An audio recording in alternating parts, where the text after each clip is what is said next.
Shopeepay cash in mula sa KONEC2CARD. So, log in to your KONEC2CARD app. Piliin ang fund transfer. Click your pledge account name and number. Piliin ang interbank fund transfer via InstaPay. Piliin ang input recipient information. Pindutin ang arrow dito sa may select bank. At piliin ang Shopeepay Philippines INC.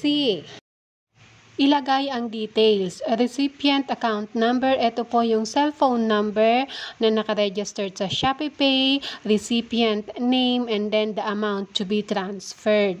Double check the details and click submit.